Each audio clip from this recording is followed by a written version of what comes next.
10th பார்த்துருவோம். இங்கிலாண்டோடது எலைட்டான ஒரு attacking talent இருக்கு. கேன் வந்து கோல் அடிப்பாரு, ப்ளே மேக்கிங் பண்ணுவாரு, ஃபால்ஸ் நைனா ஆடுறதுக்கான வாய்ப்பு இருக்கு. சாக்கா, கார்டன், ராஷ்ஃபோர்ட் இருக்காங்க விங்ஸ்ல. நல்லா பேஸ் இருக்கு.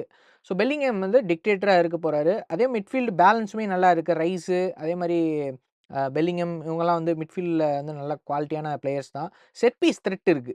இவங்க வந்து செட் பீஸ்ல வந்துட்டு ரொம்ப த்ரெட்டா இருப்பாங்க. ஸ்டோன்ஸு, பெர்னு, கேனு, குஹி எல்லாருமே வந்து ஸ்ட்ராங் ஏரியலா ரொம்ப ஸ்ட்ராங்கான பிளேயர்ஸு. ஸ்குவாட் டெப்த் நல்லாவே இருக்கு. வாட்கின்ஸ், ராஷ்ஃபோர்டு, ஈஸு, மதுகே எல்லாம் நெறைய பேர் இருக்காங்க. அதே மாரி இங்கிலாந்துல வந்து ஒரு பிளேயருக்கு வந்து இன்ஜுரி ஆயிருக்கு இப்ப. ஆக்சுவலா ரைட் பேக்ன்னு நெனைக்கிறேன் அவரு. டினோ லிவர்மெண்டோ. லிவர்மென்டோக்கு வந்து இன்ஜுரி ஆயிடுச்சு. அவருக்கு பதிலா யார் வராங்க? லெஃப்ட் பேக், ரைட் பேக் 2மே ஆடுவாரு. இப்ப என்னன்னா ஸ்டோன்ஸ், கெய்ஹி இருக்காங்க. சோ அவர் என்ன ஃபீல் பண்ணிருப்பாருன்னா, சரி சென்டர் பேக்கை இன்னும் ஸ்ட்ராங் பண்ணலாம். ஒரு நல்ல பிளேயர் தான் சலோபா. பட் வேர்ல்ட் கப் அளவுக்கு என்ன இது பண்ணுவாருன்னு தெரியல. ரெண்டு டிஃபென்சிவ்ல எனக்கு கொஞ்சம் இந்த மாதிரி ஸ்குவாடை எடுத்தது இங்கிலாந்து ஹார்ன் பண்ணாலும் பண்ணும், சொல்ல முடியாது அது. சரி, வீக்னஸ்னு பார்த்தா ரிஷி ஜேம்ஸ் வந்து ஃபுல் ஃபிட்னஸ் இருக்குமான்னு தெரியல. ஹிஸ்ட்ரி ஆஃப் இன்ஜுரிஸ் அவருக்கு இருக்கு. அவருக்கு. டிஃபென்சிவ் கெமிஸ்ட்ரி நம்ம பார்க்க வேண்டியது இருக்கு. அதே மாரி டிபெண்டன்ஸ் ஆன் கேன் எவ்வளோ தூரம் இருக்குன்றத நம்ம பார்க்கணும். டைம்ஸ் வந்து இங்கிலாந்து வந்து இந்த காம்பாக்ட் டிஃபென்சிவ் டீம்ஸ் கிட்டலாம் ஸ்ட்ரகிள் ஆயிருக்காங்க. பிரேக்கிங் லோ பிளாக்ஸ் எல்லாம் வந்து கொஞ்சம் அவங்க ஸ்ட்ரகிள் ஆயிருக்காங்களோ அப்படின்னு தோணுது. ஸோ இதெல்லாம் வீக் பாயிண்ட்ஸா நான் சொல்றேன். நீங்க என்ன நினைக்கிறீங்க?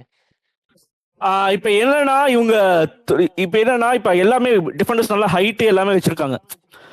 ஹெட்டிங்கு கைஹூ, எஸ்ரி கோன்சா வந்து நல்ல ஒரு இது இருக்கு. த்ரூ பால்ஸ்ல கொஞ்சம் வீக் ஆவாங்க. ஆனா இது குரோஷியாக்கு வந்து த்ரூ பால்ஸ் கூட மிட்ஃபீல்டர்ஸ் 2-3 பேர் இருக்காங்க. மாட்ரிச், கோவாசிச் கூட அப்பப்ப போடக்கூடிய இதுதான்.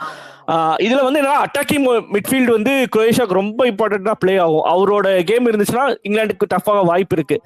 அது போக என்னன்னு பாத்தீங்கன்னா இது கிராஸ் டீல் பண்றதுக்கு நல்லா இருக்காங்க இங்கிலாந்து. அது ஒரு ஸ்ட்ரென்த்தாவே வச்சுக்கலாம். இது ஹெட்டிங்லயே அது கிளியர் பண்ணிடுவாங்க கிராஸ் டீல் பண்றதுக்கு. அப்புறம் பாத்தீங்கன்னா பிக்ஃபோர்டு இருக்காரு, கீப்பர் ஒரு எக்ஸப்ஷனல் கீப்பர் இருக்காரு. வேற எனக்கு தெரிஞ்சு ரொம்ப கம்மியான டிஸ்அட்வான்டேஜோட தான் வர்றாங்க. அப்புறம் என்னன்னா இன்பிட்வீன் வந்து மிஸ் பாஸ் ஆகாம கரெக்டா இது ஹோல்ட் பண்ணி ஆகணும். என்னன்னா ரொம்ப நேரம் பொசிஷன் வச்சுட்டு உள்ள ஃபார்வர்ட் மூவ் இது அட்டாக்கிங் தேர்ட் போகும்போது வந்து அந்த டைம்ல மிஸ் பாஸஸ் ஆகக்கூடாது. அது மிஸ் பாஸ் ஆச்சுன்னா குரோஷியா கவுண்டர் அட்டாக் பண்ண வாய்ப்பு இருக்கு. இப்ப குரோஷியாவோட அட்வான்டேஜ் டிஸ்அட்வான்டேஜ் தான் லிவகோவிச் கோல் கீப்பர்ல இருக்காரு. நல்ல ஒரு ஹைட் 6'4" அந்த ஹைட். போன வருஷம் பாத்தீங்கன்னா பிரேசில் கூட மேட்ச் நிறுத்தினதே அவரு தான். 8 சேவ் கிட்ட நார்மல் டைம்லயே எடுத்தாரு. லிவகோவிச் ஒரு கீயா வராரு. அப்புறம் டிஃபென்சிவ்ல இது எல்லாம் கலிட்டா, காரா, இது குவார்டியோலா என்ன எப்படி பண்றாங்கன்னு ஒரு மேட்ச் பார்க்கணும். அப்புறம் தான் நம்ம என்னன்னு சொல்ல முடியும். போன வேர்ல்டு கப்ல நல்லா பண்ணி 3rd பிளேஸ் வாங்கினாங்க. ஆனா இப்ப பேரிங்ஸ் எல்லாம் மாறுது. வித் கெமிஸ்ட்ரி கொஞ்சம் கம்மியாகுது அவங்களுக்கு. அப்புறம் மிட்ஃபீல்டு வந்து அப்படியே 8 வருஷத்துல மாறி இருக்கு நல்லாவே. கொஞ்சம் லோ குவாலிட்டி மிட்ஃபீல்டு ஆயிட்டு வருதுன்னு தான் நான் சொல்லுவேன்.